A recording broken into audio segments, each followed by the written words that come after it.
lavdërimet, lartësimet i takojnë vetëm atij Allahut fuqiplot, krijuesit të gjithësisë, sunduesit të gjitha botrave, sunduesit të zemrave dhe shpirtërave tonë. Atë e falenderojmë, lavdërojmë, lartësojmë për çdo begati dhe mirësitë e sinat e Allahu, sunduesi i gjithësisë ne ka dhënë.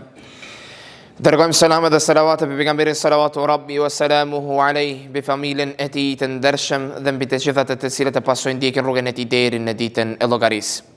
Të ndershëm vëllezër, të dashur xhamati, mendoj mos a ka fjalim apo a ka shoqërim më të mirë se sa fjalimi apo komunikimi apo shpalosja apo ndeja e ajo cila bëhet për moralin, edebin, ahlakun.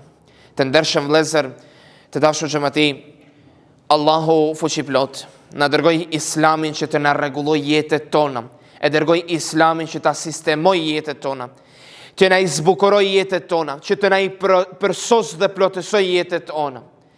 Mos nuk ka më mirë se kur një besimtar është i edebit, ahlakut, moralit.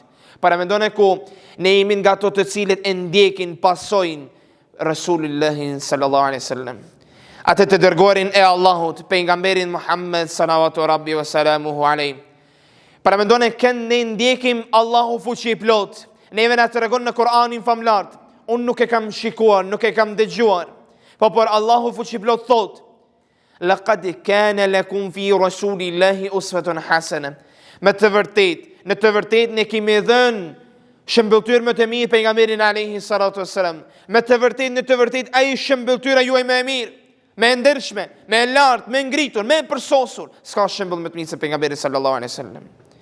Kërkojmë ne shembuj tek njerëzit të sotëm, të cilët vlera e moralit të tyre është i ulët.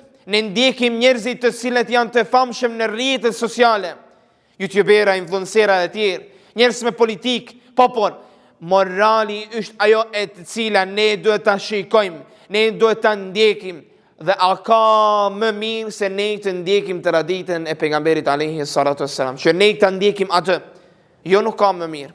Dhe nuk do gjejmë më mirë. Merre edhe krahasoje njeriu më të dijshëm në këtë botë, njeriu më të pasur në këtë botë, njeriu më të hijshëm në këtë botë, më të dobishëm në këtë botë, krahasoj me pejgamberin sallallahu alaihi wasallam. Provo ta krahasosh, jo nuk do kesh sukses.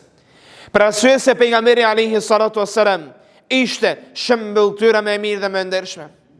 Por të ndershëm vëllezër, të dashur xhamati, bëhet pyetje pse ne të flasim tani për moralin, edebin, ahlakun.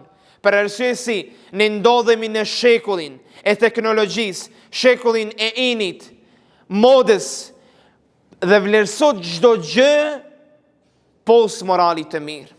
Morali i mirë është i nënvlerësuar. Çdo gjë është mbi vlerën e saj. Ai i cili ka moralin e mirë, moralin e ndershëm, ndershmërinë, sinqeritetin, ai është i parapambetur.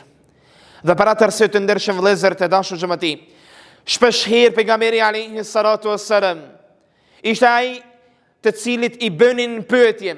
Para mendone njërin nga pyetjet për ne e cila do të jetë më e dashura, e pyetin si ne ta fitojmë xhennetin, si ne ta fitojmë parajsin, si ne të jemi nga banorët e xhennetit, si ne të jemi nga banorët e parajsës. Para mendone përgjigjen e pejgamberit alayhi salatu wassalam. Duhet ta kemi ndërmend gjithherë. Pejgamberi alayhi salatu wassalam përgjigjet dhe thot: "Takwallahi wa husnul khuluq."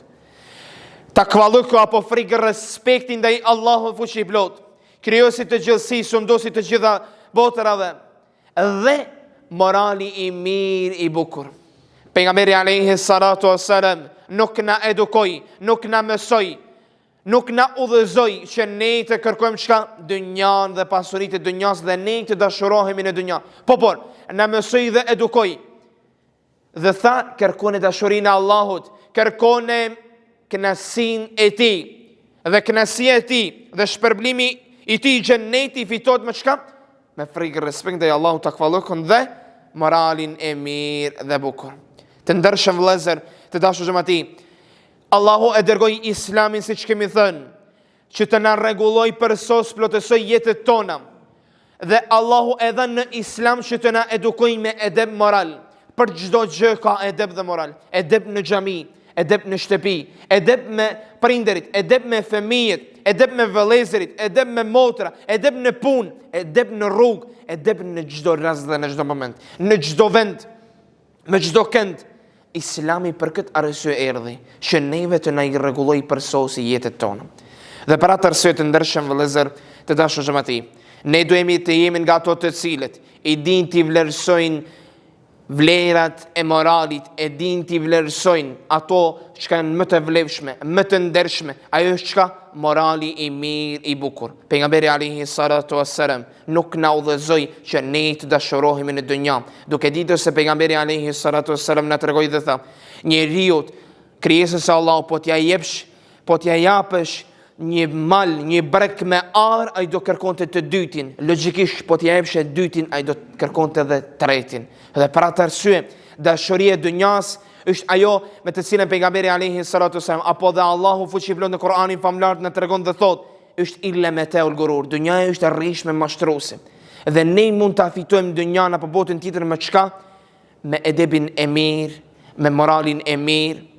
Dhe për atë arsye ne lutim atë Allahun fuqiplot që të na bëjë nga ato njerëzit të ndershëm dhe së pari të sinqert. E lutim atë Allahun fuqiplot që siç na ka bashkuar sot në këtë vend të bekuar, në këtë ditë të bekuar, të na bashkojë në gradë më të lartë të xhennetit Firdaus. Amin. La in ahsana al-kalam wa ablaga nizam kalamullah al-malik al-aziz al